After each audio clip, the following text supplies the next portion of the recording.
GM Builders, welcome back to another episode. Today's builder is Ashwin, a co-contributor at Hadron, and we'll be talking all about Hadron and their community of builders, founders, and how they support founders. GM Ashwin, how's it going? Hey, it's going great. Thanks so much for having me on. Amazing. Whereabouts are you right now?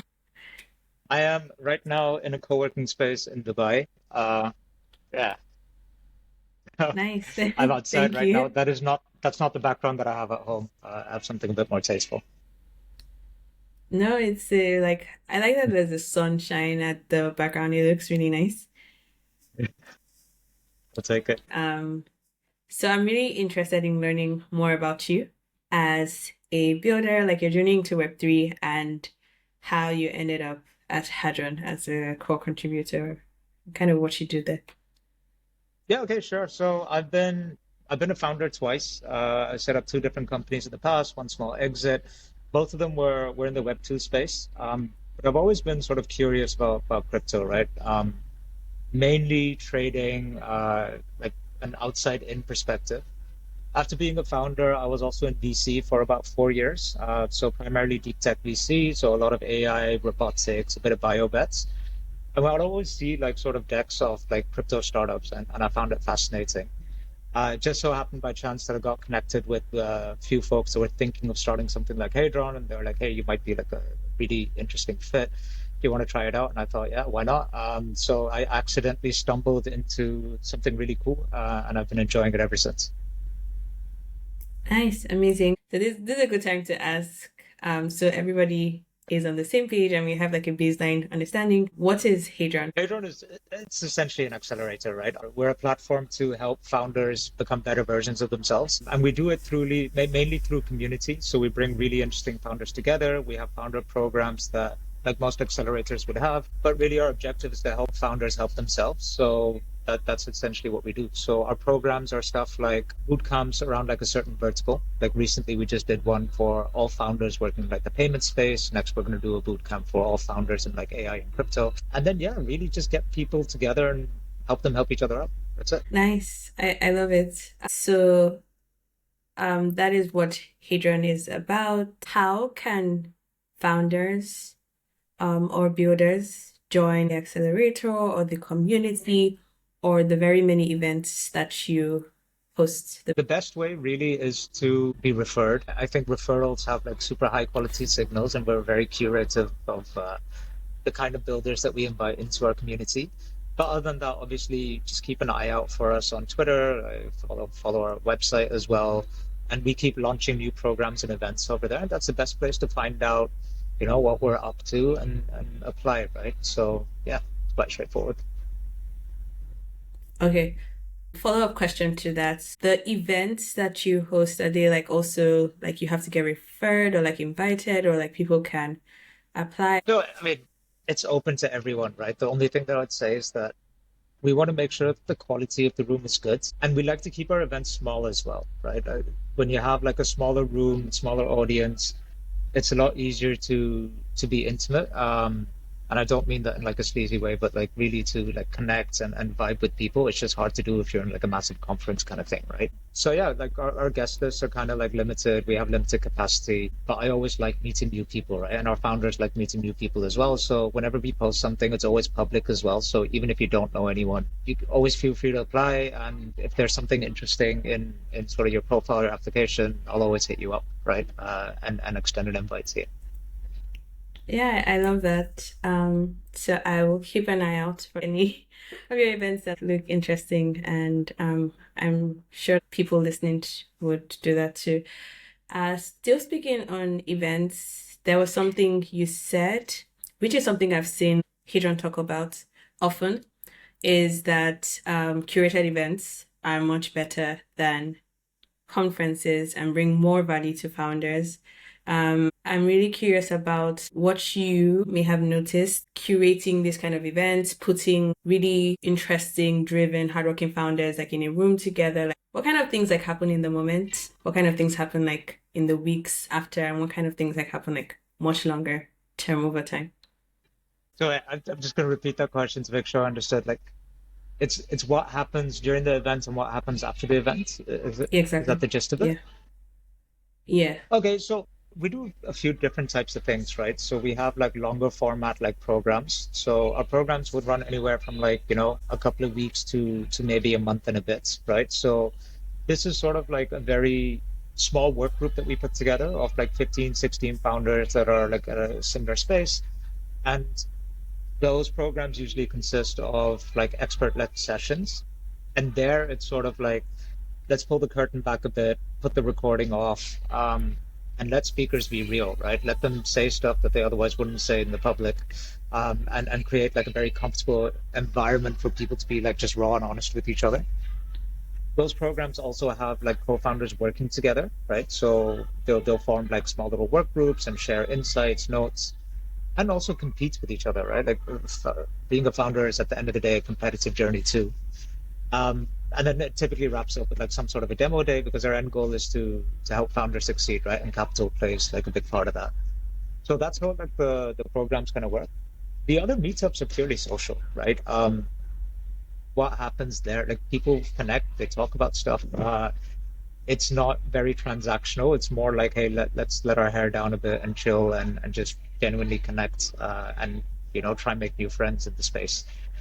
And after that, like I mean, it's a global community, right? So we have over 100 projects right now that are part of it, and they continue to collaborate. They continue to share insights. Sometimes they'll come up with their own sessions, say, you know what, this is something I'm struggling with. Like, can we all just hop on a call together and figure this out? And that happens on like a continual basis without us having to like hook it a lot, right? So we provide the platforms, but at the end of the day, like the founders are the ones that bring the energy in, and the more energy they put in, the more they get out. Yeah, no, I love that. Thank you for sharing more about it. And then it makes sense that if you put a group of like founders in a room, they're very like high agency ownership mindset. They're going to like make the most of it. I wanted to ask about your IRL campuses. So I know that there was one in New York, and I think that there's one in Dubai now. I've seen like some hype of like Hadron's IRL campus is like amazing. Like the team at Axel, they pay for Yeah, rework yeah, and yeah. like they prefer to work at the campus. And so it's like, okay, what makes it so amazing? Can you share? And let's just dive into that. Yeah, sure. So you've probably heard the phrase like great artists steal. I'm not saying we're great artists, but we definitely do steal. And this is an idea that's stolen from BuildSpace. I think what BuildSpace did is absolutely phenomenal. And one of the main things that they had was like a sort of central meeting point for people, right? And I think when you meet someone face to face and you can like break bread together, there's just so much that comes out of it. And I think that's missing, especially in crypto when all of us are like sort of hidden behind a laptop, sometimes even faced as an anonymous. It's very difficult to build that trust out, right? So we thought like IRL is a super important part of it. So we have a campus in New York. That's where like the actual team works out of, right on Wall Street. We're building a really kick-ass campus in Dubai. It should open in the next couple of weeks. We're like the final stage of construction. That is like, I think it would be every crypto founder's dream to sort of sit out of that, right? So it's got a creator studio. We will have proper internet, nice background, not like this one, where people can sit, record. We have event space over there. We have quiet offices. We have co-working area. We have like a secret game room, which we've actually talked about a lot. So I guess it's not that big a secret anymore, but really just a place where founders would like to come and hang, and meet other great founders, right? Again, the only thing that we really focus on is curating the right audience. Yeah, because at the end of the day, if you just put a room full of great people, it's going to be a great room. And if you don't do that, it won't be a great room, right? So yeah.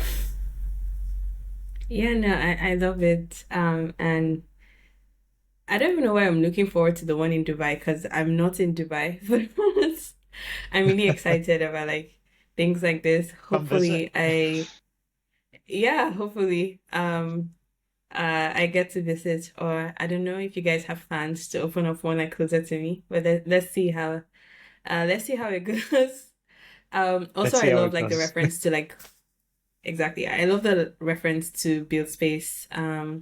I did like nights and weekends a couple of times. So I'm a big fan of giving people the tools and putting them together and watching the magic happen. That's like one of the types of luck the proximity, being around other people, like being having access to opportunities, those kind of things. So like let's unpack that. Just can you share about like the types of luck, how you've seen luck help founders, and then the fifth kind of luck that you shared about. Okay, so I'm fundamentally like a super big believer in luck, right? I think it's such an understated thing in like a founder's journey, or like even forget founders, right? Like humans need to just accept that luck is real. That's probably the realest thing that we have.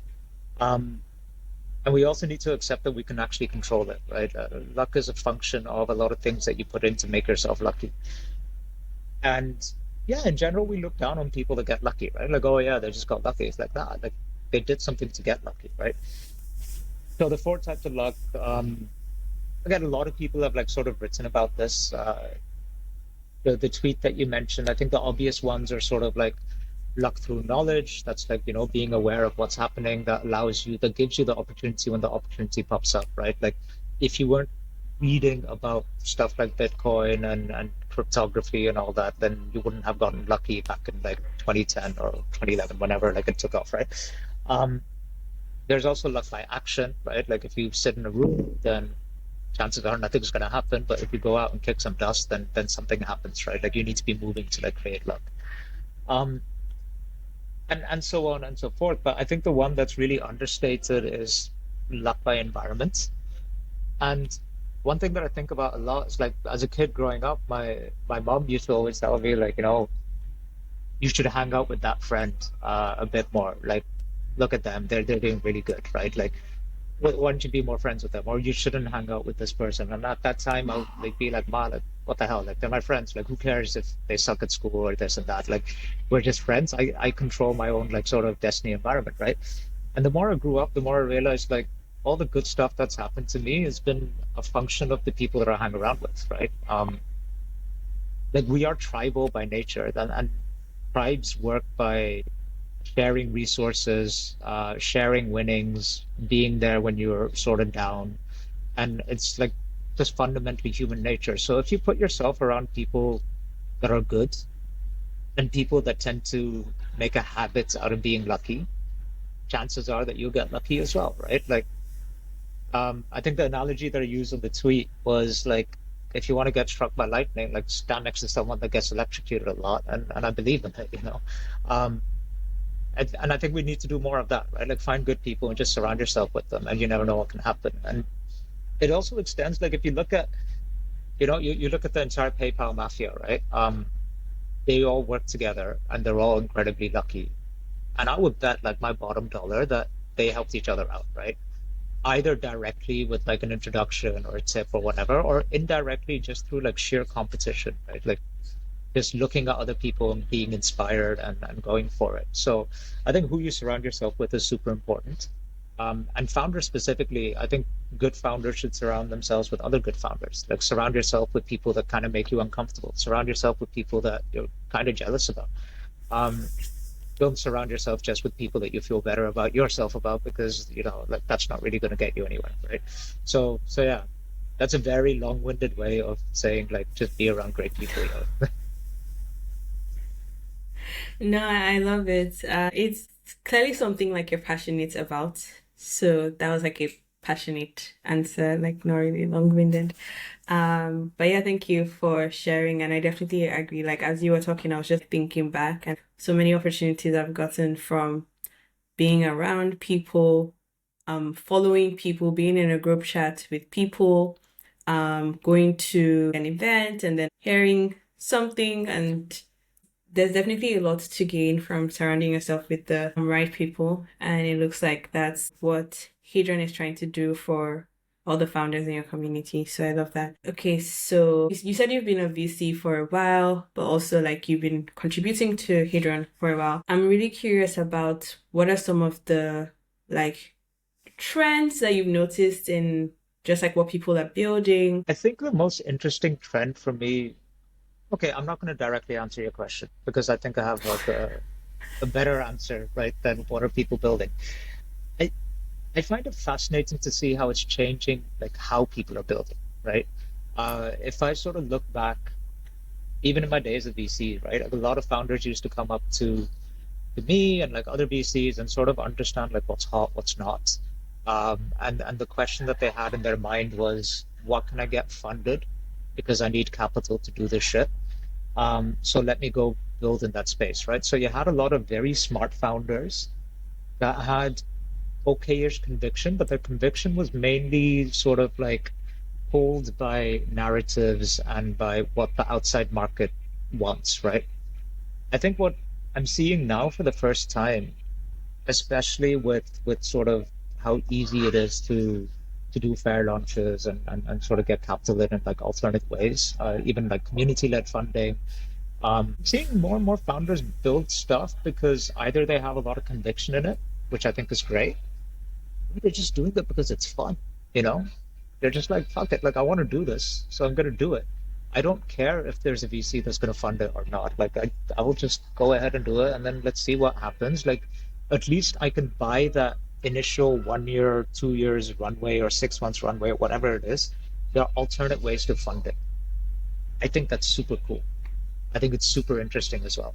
I do still think there's a big role to play with like institutional capital, and there's an entire like messy parts of like this community led funding and token launches, yada yada. But the freedom that it gives people to sort of build what they want to build is great.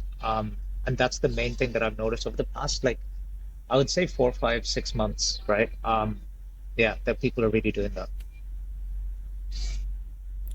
That's like an interesting trend. And I think that that's something like people are beginning to like talk about, and hopefully that would inspire more founders to just like go for it and build what they're passionate about or what they see as a need, or like you said, just have fun with building Yeah, I think it. you should just have fun in life, man. Like that's the most important thing. Like do something that makes you genuinely happy. Exactly. So I think the second part of like that question was just what are like some of the struggles that you tend to see founders face and like ways to like better support founders in this space. Yeah, I got like two answers for that, right? So one, I think if you look at crypto specifically, there's very technical people that are working on projects, right? So sales, distribution, founder-led marketing, these are not things that come naturally to people. And it's totally understandable because that's not what they're used to doing, right? Like that's not their core strength. But you need to do that in order to be successful, and very few have that. So I think that's a struggle. I think that is 50% solvable. These are skills that you can learn. There are environments that you can put yourself in that sort of get you out of that shell. But I also think it's 50% unsolvable, and that's like the second problem, right? I think founders, especially younger founders, struggle a lot with like fear of failure, right? The cost of not being successful is super high. And it changes geography to geography, right? Like the further east you go, the higher the fear of failure sort of goes up. And that sort of like makes sure that ends up like manifesting itself in like people driving with the handbrakes on, right? Because they don't want to fail. So they pick safer ideas, they build first without selling first. Like, yeah, like they want to make sure more than that they're a raging success, that they're not a failure, right? That there's something at the end of the day. And I think in order to really make it, you got to let that go and like, be ready to fail and fail hard, right? That doesn't mean like do dumb shit. That means like really embrace failure and be open to that. Like so yeah, I think those are the two main things that I've kind of noticed. Yeah, no, I love that. And I kind of relate because like from Africa and the culture, the things at stake, the regulatory environment, the government, people tend to play it like safe for obvious reasons. But like you said, that can also be like a problem just with doing your best as a founder. Going off on that tone, let's Hmm. talk about like what would you say are some like helpful tips or like advice for founders, for builders, for people curious about like starting a company, in terms of just like networking, fundraising, and then just making the most of environment, making the most of opportunities and like doing the best as a founder. I think it's embracing the idea that FOMO is real, right? So in the way that people sort of digest this is that I should build something that's hype right now because everyone will FOMO. I would sort of push it back to like every interaction that you have, you should be giving people some sort of FOMO, right? So if you're hiring your first team, you need to have something in place that gives people a fear of missing out on that opportunity, right? So that means having like either a bold vision or you being a person that people really want to work with. There needs to be something there that makes people really stand up and say like, okay, shit, I need to say yes to this now, right? If you're if you're gonna be pitching to investors as well, right? There should be some elements of what you're doing in your journey that instills like real true FOMO into people, right? And again, that could be your traction, it could be the team that you have, it could be the opportunity that's present right now that and you somehow have like a unique advantage, right? So, for example, if you're in Africa and the rest of the world doesn't know you, but you have some sort of regulatory clearance or something that allows you to move fast and win, like that's your FOMO, right? Like ride it. But you need to find that one thing that really is FOMO. And yeah, I think the biggest mistake that people make is that they think market is the FOMO. It's not, right? Like if the market is hot, they'll just pick another project that has something else that gives them FOMO, not necessarily you, right? So the FOMO needs to be internal and needs to be specific to you. And everyone needs to find out what that is. Yeah, no, I love that. I recently read the book Unfair Advantages, and that's like a similar theme in the book where it's like there are like certain things unique to you that can't easily be replicated by another person that you can identify and like zero in on and communicate, and that's how you stand out and that's how you win, and that's like the difference between like someone who succeeds and someone who works very hard but like just doesn't really like, which is common See, that's in that's the that's a business much world. better way of putting it. I think I'm going to steal that instead of my answer. But yeah, I agree. Yeah, no, it's a lovely book. So but it's the same like concept you were explaining. What you Yeah. explained just made me think of that. Okay.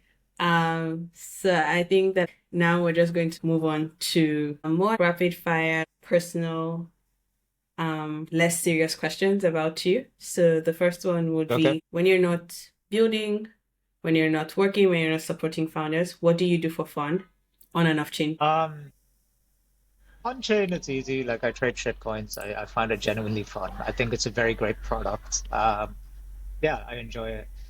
Off chain, I love cooking. So that's like a big passion of mine. So I'm often like it's my stress buster. And I love like activities as well. So I used to cycle a lot. Since I moved to Dubai, I've stopped because it's crazy hot here. But I run and I go boxing as well. So that's like my release. And I watch football, a lot of football. Nice. What kind of football? Like soccer or Soccer, like I guess. football, like Yeah, the yeah, rest of yeah. the world calls it? No, the rest of the world calls it football. The Americans call it soccer. So it's football. Yeah, I'm a big Arsenal fan. So that's like most of my weekends. Nice. I would just not comment on that and like keep it moving. I did want to ask though, what is like, what are some of your favorite meals to cook? Ooh, favorite meals to cook? I recently I've been on this like entire ramen kick. So I like making all these broths that take ages and ages and ages to sort of cook and develop flavor and like mess around with it. So that's been like the latest experiment. My go-to in a fix is like pasta. Like I'm just good at it. Like I make my own pesto sauce from scratch and yeah. Well, that is nice. Yeah. I love that. Thank you for sharing. So, what's your favorite on-chain meme, if you have one? Uh, I think my favorite phrase in crypto is probably FAFO, um, which stands for like fuck around and find out. Yeah, I just think that's such a beautiful philosophy to have in life, you know? Like I love that. When in doubt, just FAFO it. Nice. I love that. Okay. What is your Web3 or founder hot take that you could get cancelled for?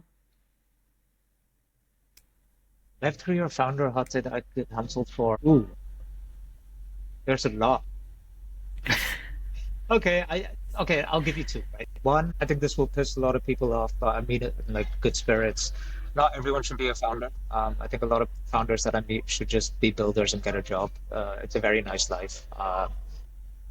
Like it's not made for everyone, right? Sometimes you got it, sometimes you don't, and that's just reality. So although crypto's seen as a meritocracy and anyone can be whatever they want, and like it's got this entire ethos of American dream, like you can make it, some people can't make it. Sorry, bro. It is what it is. So that's one. Um, yeah, I think that's the main one. I think the other one, I also don't think everything needs to be decentralized and open and like fairly democratic. Like there's a lot of efficiencies at scale and like centralized governance. Not everything needs it. Yeah, I think that I've been hearing that one quite a bit about like not everything should be decentralized, which which to me is kind of like it makes sense. What's the best and the worst advice that you've ever gotten? Let me start with best. I think the best advice that I've gotten is no one actually gives a shit about you. Um, and it was told to me with like the context of agency, right? And just putting a stake in the ground and having bias to action. Like I'm traditionally someone that thinks a lot and overthinks a lot. And especially like, hey, am I going to piss people off? Is this the right call? Like what if I fucked up? Like again, going back to that fear of failure thing, right? And someone told me like, hey, listen, people forget they don't care about you. Like they have their own lives, so go ahead and even if you mess up or piss someone off, you can change their mind later, or chances are they'll just forget you're not that important. And I thought that was like really wholesome advice, right? Like it allowed me to sort of be myself a lot more. So yeah, that's probably the best advice I've gotten. The worst advice I've gotten, is a lot like I'm not a coder, right? I can hardly use Excel properly, to be honest. And people told me like you should learn coding, right? Like you should develop that skill, like do a Python course or whatever. Um, I think that that advice has aged like milk. Like I mess around with Brekkie a lot now, and I can build like full-fledged apps out of like text prompts. That's great. But I think more importantly, like I don't think people should be average at something they suck at. Rather, just focus your energy on being great at what you're already good at, and then hire for the rest, right? Um, so yeah, I wasted quite a few hours trying to learn to code. Like yeah, but I just think I could have put my efforts like elsewhere. That makes sense, especially like the advice for like agency. If you had like no restrictions to build anything, what would you build and who would you build it with? Ooh, I saw this question in your sheet. I didn't know there was no restrictions. So okay, what I build, honestly, I don't know. Like I think you should build something that you have a lot of conviction and passion on. And right now, other than Hadron, I don't, right? Like this is the main thing that gets me excited and keeps me awake at night, right? Um, but there are people that I would love to work with, right? In the first person would be probably Faraj from Forma, who's a good friend of mine, but I like working with him because A, he pushes me to sort of change my way of thinking. Like we don't agree on a lot of things, and I think that's great. And you need to have like co-founders that you disagree with, right? Quite often we pick people that we agree with. I want a sparring partner. I think he's a great sparring partner. I don't know if I help him change his mind, but at least for me it works, right? So that's good. Um, I think the second thing, whenever you have a team, like it's important to have a builder that has a lot of momentum and a lot of product sense as well. I think Ash from Axel is like a guy like that. The guy's a machine, but he's also like a very product-minded type guy, right? It's a very rare skill. So yeah, I have a lot of respect for him. And third, like what you're doing is important, right? Like content is everything. And I guess someone who already worked with Shubham is like one of the best at that. Like he's just amazing at producing content, and he really gets what he's doing as well, right? He doesn't. It's not like sympathize for him. Like he really gets into the weeds with it, and it's just great to see him work. Like super young guy, but like very talented. So yeah, those would be like the three. I don't know what I would do with the team, but yeah, I would enjoy working with them. Yeah, no, I love that. Sorry, I didn't really get like the last person you said for like content. Shubham Tuteja. Oh, He does all the videos for Hadron. So if you ever see a oh, Hadron video that pops, it's all him. nice, nice. I think I've seen like people comment like the person who shot these videos or the person under like Hadron posts. So that's like Yeah, definitely he's really good. he's good. He's good. Okay, and yeah, I love that. And I think the last question I have for you today is who is someone you would like to see on the podcast? Who's someone that I'd like to see on the podcast? I have tremendous respect for like Imran and Shao from Alliance Shao. I think what they're doing is fantastic. I love listening to their podcast as well. Like, and I love it for a few different reasons, right? Like they're so open to like admit their mistakes. They're genuinely like curious people. And I think whenever you're building something that you should have someone that A, that you see as competition, because I think competition is great, and B, someone that's better than you, and I think those guys are, right? So yeah, I have a lot of respect for them, and I think it'll be a good hang for you to have a chat with them as well. Yeah, no, that's a really good one. So thank you. And thank you so much for coming on, Ashwin, and like sharing Yeah, my pleasure. so This was much. fun. I like the stuff that you do, so I was glad I got to be a part of it. Yeah, thank you. And also thank you to Cozy, because he was the one that like Yeah, yeah. he was the one that made the Cozy's a legend. connection. Yeah, yeah, Yeah, yeah. the He's I a think the great whole guy. Excel team, they are amazing. The whole Excel team Yeah, is yeah. something. But 100%. yeah, We're so happy to have them part of the community. So, yeah, I can't wait to see like where they will be in a few months. It's been amazing watching their growth over the past few months. yeah. But Awesome. yeah, thank you so much, Ashri.